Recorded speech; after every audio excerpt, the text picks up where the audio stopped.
ఓం నమ శివాయ. ఓం నమ పార్వతీ పతయే. హర హర మహాదేవ శంభో శంకర.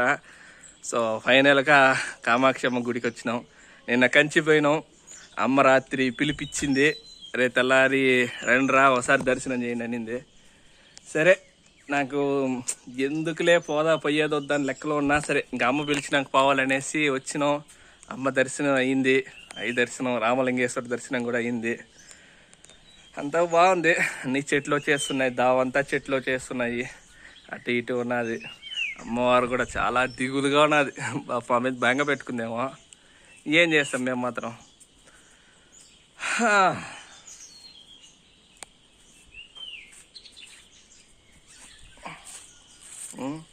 నువ్వు అట్ట కళ్ళు ఉరిమేసుకొని ఉమ్మని చూస్తే మేము ఏం చేసాం.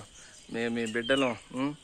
నీకు జరగాల్సింది జరగాలి, జరగకపోతే మా దగ్గర చేయించుకోవాలి.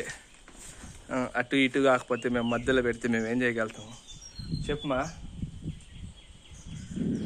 ఓం నమ పార్వతీ పతయే. హర హర మహాదేవ శంభో శంకర. చూద్దాం ఏది జరుగుతుందో.